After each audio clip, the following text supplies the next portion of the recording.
grabar. Okay, so syntactic functions of prepositional phrases. A preposition expresses a relation between two entities, one being represented by the prepositional complement and the other by another part of the sentence. That's very interesting in the sense that prepositional phrases, in fact, they seem to be quite odd in the sense of a prepositional phrase is breaking one rule, and that rule is the rule of that the head inside of a phrase is the most important part of the phrase, right? The most relevant and the one which carries more meaning. However, in prepositional phrases, it seems that the carrier of meaning, the meaning carrier, it is not the preposition, but the complement. Therefore, Quirk is stating that a preposition, in fact, expresses a relationship between two entities.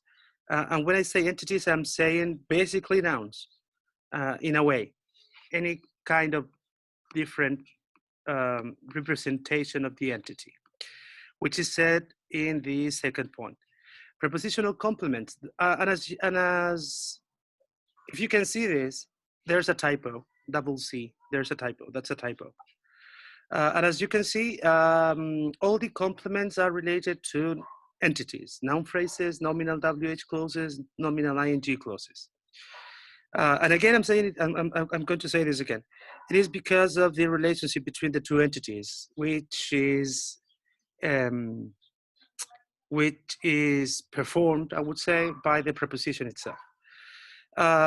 Third point, most of the common English prepositions are simple, that is to say they consist of one word.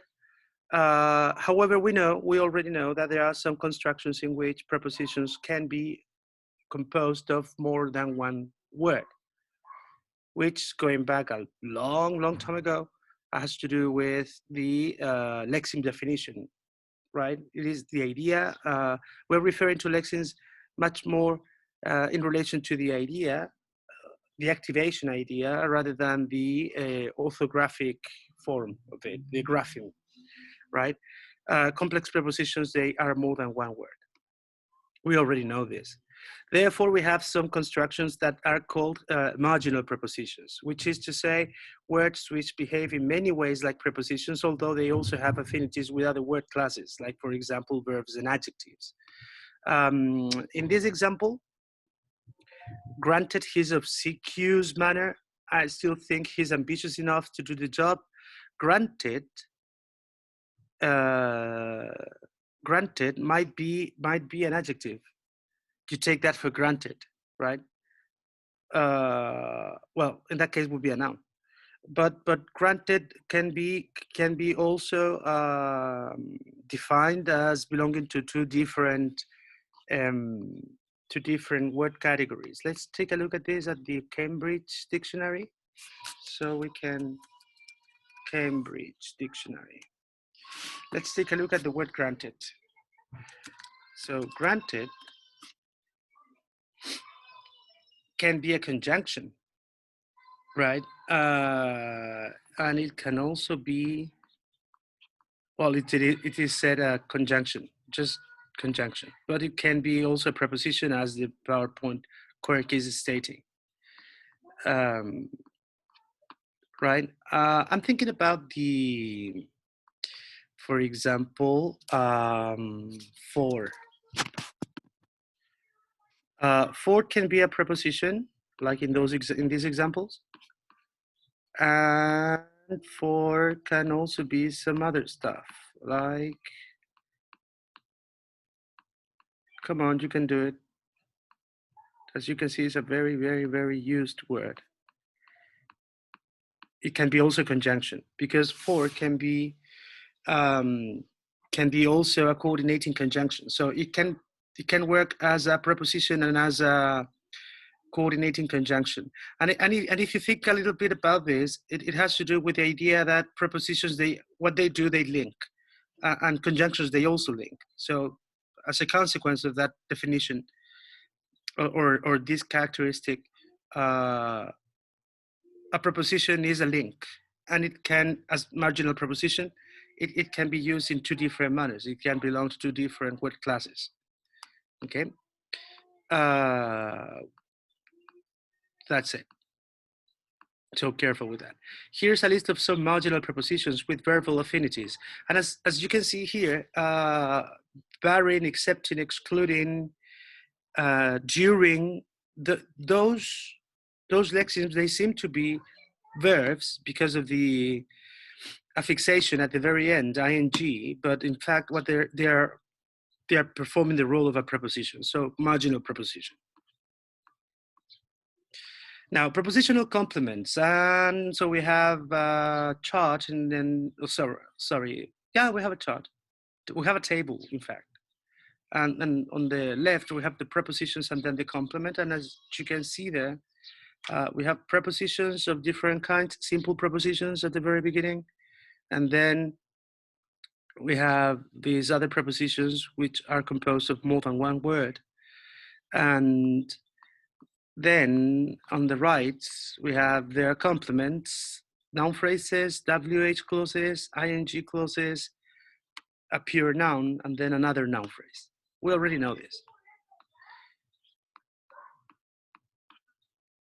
Okay. Syntactic functions. Prepositions, they usually work as post modifiers in noun phrases, as we are seeing this since perhaps the entire year. But also another very well-known and common usage of prepositions or prepositional phrases is the use of, or they are performing the role of an adverbial, right? This movable part inside of a clause, okay? And here we have some new definitions for that. We're talking about adverbials as adjuncts, subjuncts, disjuncts, and conjuncts, okay? I wrote it down, the definition, I mean the name, the label, adverbial, adjunct, and then an example. The same with the others. But let's define it. What's an adjunct? An adjunct is an adverbial, which is an element which is part of a clause or a sentence in which it modifies the verb or the verb plus other elements. Adjunct is another term for adverbial, but its use is often limited to adverbials which are closely integrated with the rest of the clause, right? That is to say that the meaning entailed within the adjunct, the adjunct, right? It is absolutely necessary for the better comprehension of the presented sentence clause, right? Then we have disjuncts. They are also called, I mean, they also belong to the adverbials, and which are adverbs or adverbials which are peripheral to the clause or sentence. They belong and they make a point about the whole of the rest of the clause or sentence. These are those adverbials which we can move more easily. They imply the attitude of the speaker to the form of the content of the rest of the clause, okay? Then we have the conjuncts, linking adverbials which have a clause, sentence, or paragraph connection function, like for example, moreover, right? They are still adverbials, and within the adverbials, they are called conjunctions. Moreover, I would say more important, and all these constructions which we're going to use in order to link sentences, right? Or make reference to another sentence, right? And finally, we have subjuncts, and they are basically amplifiers, like for example, just, right? That is, so again, adverbials, that is to say, prepositional phrases, they usually work as post modifiers inside of noun phrases. Then they also work as adverbials, and adverbials are divided into four: adjuncts, subjuncts, disjuncts, and conjuncts. An adjunct are those adverbials which are closely related to the sentence, and they are required in order to grasp the meaning of the, or to better understand the clause in which they are present. Then we have the disjuncts, And these are the ones that are not that closely related to the clause, and they are usually presenting the speaker's attitude, right? Then we have the conjuncts, which are these adverbials which are used to link or to make reference to link. I would prefer the word link. To link the clause in which they are present to another sentence, right? And finally, we have the subjuncts, which are just amplifiers. Then, prepositional phrases, they also work as complements in some places. Complementation of a verb, see prepositional verbs. Okay, let's go back. Verbs can be phrasal or prepositional or phrasal prepositional verbs. In our analysis, and this is very important, in our analysis, we are not considering the prepositional phrase following a prepositional verb as part of the verb phrase. We are not considering that. And we are separating it, we are separating them. So usually when we have a prepositional verb, that verb phrase, verb made out of a prepositional verb, it is followed by a noun phrase object in our analysis, right? However, Weber, for example, he is stating that a prepositional verb, therefore a verb phrase verb, contains a prepositional phrase complement inside of it.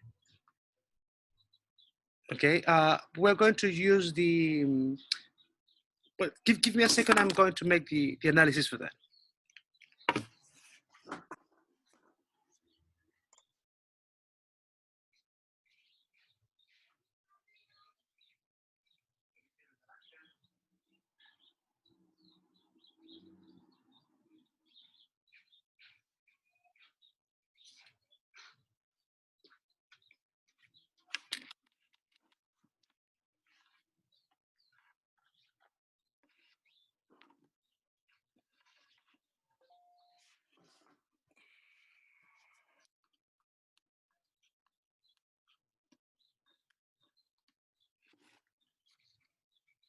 Ya.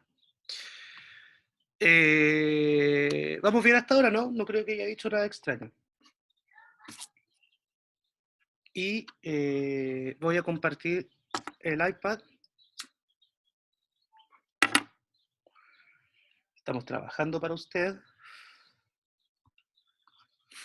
Entonces voy a dejar de compartir esto y compartiré esto. Si comparto eso, se debería ver ahora. Muy bien.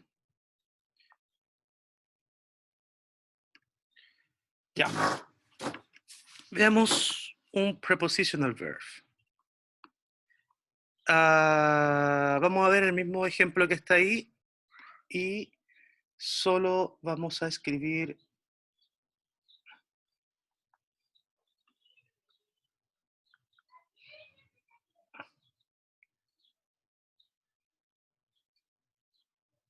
eso. Ya, lo que escribí y espero que se entienda es we're looking at this, ¿ya? Que es una reducción de lo que estamos viendo en el ejemplo, que dice we were looking at his awful paintings.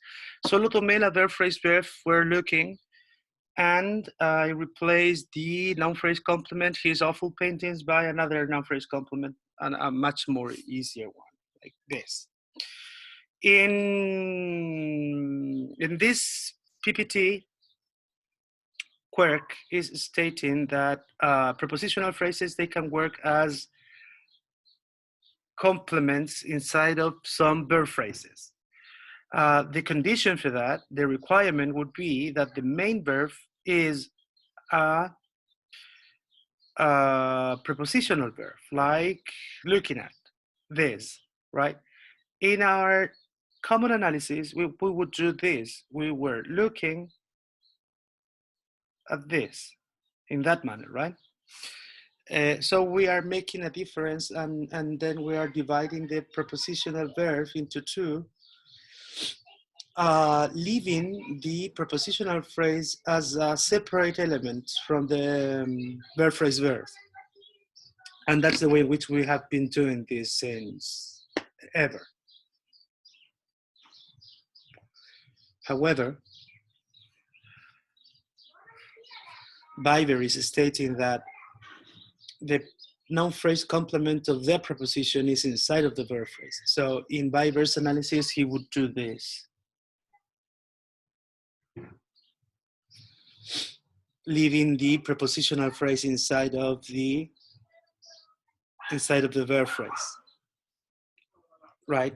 Therefore, what we have is obviously the auxiliary verb, all the common thing, the main verb, and then we will have a prepositional phrase complement.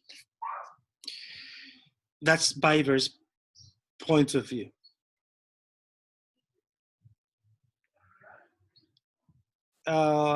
It is important that you know this, because some other teachers might say this. Okay, I don't agree much with it. I don't agree much with it. I think. Okay. Now what you should do, I encourage you with me, I mean for the following test, to do it in the same way we have been doing this. And just keep this in mind.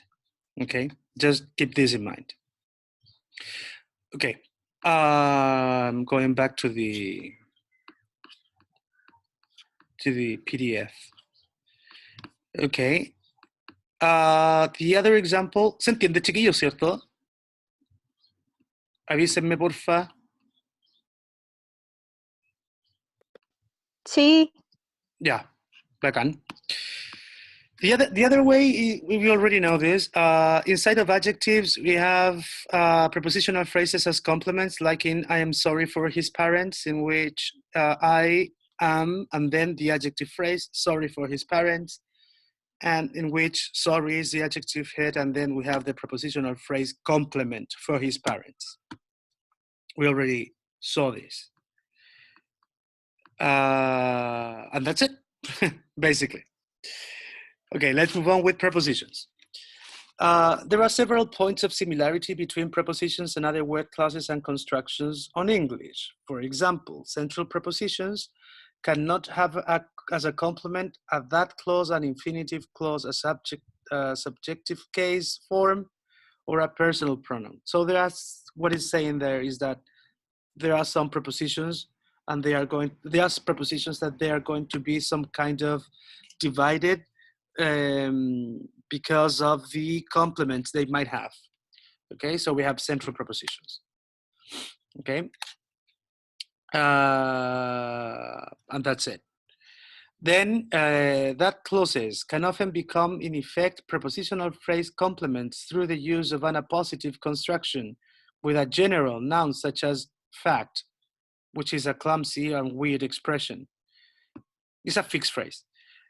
For example, they convinced him of the fact that they needed more troops. What they're saying is that central prepositions cannot have that clauses as complements. Okay? You cannot have that clauses as complements for central prepositions, but you can have them if you add the fixed phrase, the fact, right? They convince him of that they needed more. That is wrong. What you need to do is add in a general noun. For example, the fact. So what you can do is adding the fact. Therefore, the prepositional phrase would be of the fact that they needed more troops, which is quite obvious because, I mean, which is not, well, no, it is not obvious, which keeps the rule of having a noun phrase complement. When you're adding this general noun, what you're doing is changing the that clause into a noun phrase. Therefore, you keep the rule. Nothing new. Okay, let's move on. Prepositions, conjuncts, and verbs. Prepositions and conjuncts have a relating or connecting function. Okay. The day when she arrived is a noun phrase. The day of her arrival is a noun phrase. In the day when she arrived, we have the day, the determiner, they, noun head. When she arrived is a WH clause. We know that. And inside of that WH clause, we have the determiner when, right? Right. Now, when in that case is acting as a subordinator, is a determiner acting as a subordinator. Why? Because it's making the link between the day and she arrived, right? So that conjunction is making a link. In the second example, the day of her arrival, we have another noun phrase, the day of her arrival. Therefore, we have the, a determiner pre, a day, a noun head, and then a prepositional phrase of her arrival. And then the preposition of is also performing the role of a linker between the two different noun phrases. And as you can see, prepositions and conjunctions, they have a connecting function. In certain cases, the same word can function both as a preposition or a conjunction. For example, the day before she arrived, the day before her arrival. In this case, we have the very same word, graphic, right, written word, but the word is performing two different roles. In the first one, is acting as a subordinator, and in the second one is acting as a preposition. How do I know that? I know that because of the complement. The complement in the first one is a clause, right? And the complement in the second one is a noun phrase. When I link a clause, a subordinating clause, with something else, I need a subordinating conjunction. So, as a consequence, every single time that I'm joining a clause, I'm needing a conjunction. If I join a clause, I need a conjunction. Usually, I need a subordinating conjunction. Usually, not always. Then, if what I am linking is a noun phrase, then what I need is a preposition.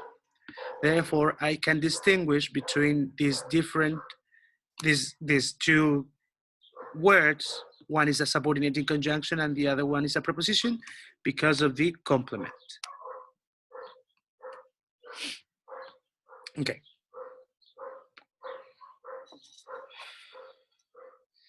One distinguishing criterion between the two clauses is that prepositional phrases introduce complements which are nominal or nominalized. That is to say, they refer to entities or something like that, or quite close to that. Whereas the corresponding conjunctions, they introduce subordinate clauses, right? So it's the very same thing I was saying. Then, okay, we have a chart where we have when performing the role of a conjunction, after performing the role of a conjunction or a preposition, and then by performing the role of a preposition only. A, so when plus finite clauses, they create, it is used because it is a conjunction only. After, conjunction or preposition can be used with the very same idea, right? This is a clause, again. But by she spoke, it is not possible, right? Because it's a preposition and the complement is a clause, right? Then non-finite clauses. When speaking, it is possible, right? Because speaking, right, would be a nominalization. After is also possible because it is also a nominalization. And by speaking is also possible because it's a nominalization, right? Then finally, noun phrases, the conjunction cannot link noun phrases because the conjunction needs clauses. Then after, as a conjunction or preposition can link both, and by can link the noun phrase complement. As a summary, we have three different types of prepositions on top of it. Sorry, we have conjunctions and prepositions on top of it. When we have a central preposition, you just can link nominalizations or nominal expressions, nouns, noun phrases, nominal WH clauses and stuff. If the preposition can perform both roles, there's no problem. But if you have a conjunction, you just can only link clauses and not noun phrases. Therefore, we can state that by is a pure preposition, therefore central preposition, and that after is a marginal preposition, and that when is just a conjunction.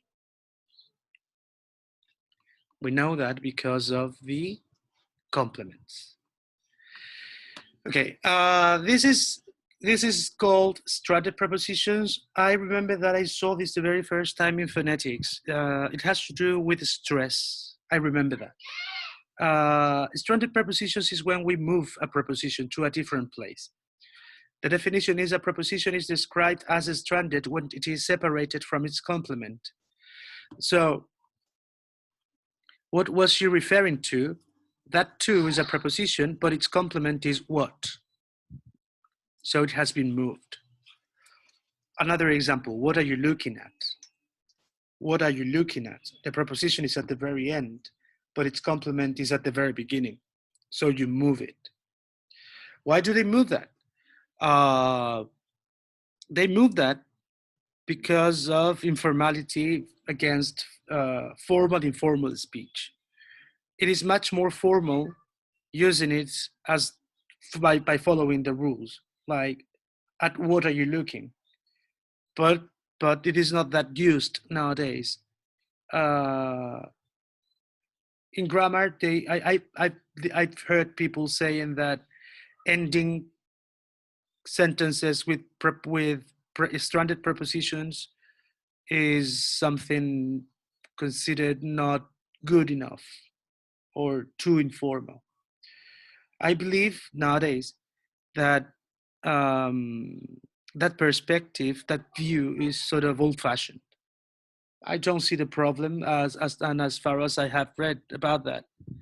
Not that I've read that much, but in different conversations with other people, they don't seem to be worried or worried about that usage. So they're just called the stranded prepositions. Again, a stranded preposition is when you separate the preposition from its complement. Here we have more examples. Who did you talk to? I need someone to go with. It's the only garage which we have any confidence in which we have any confidence. Tell me what they are so afraid of. Tell me what they are so afraid of. Tell me of what they are so afraid. It's being looked into. It's being interlooped. I don't know, something like that. When a preposition is the complement of a verb, the stranded preposition may occur before or after the preposition. So for example, he's the friend I went to the match with. He's the friend I went with to the match. Go with, right? They're talking about a prepositional verb. Therefore, go, right? Go with. You can put it there or you can put it at the very end. So there's no problem. Preposition is stranded. If the context allows for ellipses, a reduced WH question may consist simply of a WH plus a stranded preposition. We are going on holiday next week. Oh, where to? Again, if the context allows for ellipses, a reduced WH question may consist simply of a WH word plus a stranded preposition. Where to go? Ah, right. So because of the context, we are omitting the verb go. Where to go, right? Because of the context, you can erase the verb. Okay, and I think that's the official stuff. That's all. That's the official stuff. We have already talked about this a lot. And I believe that the most relevant element about this PDF file has to do with the classification, the adverbial classification, and the idea of making the differences between conjunctions and prepositions. That would be the whole stuff. That, I think that would be the test in terms of theory, I would say. And then how to solve the problem. Quedan 3 minutos, voy a cortar para volver y conversar sobre lo que queda. Les envío el link de inmediato.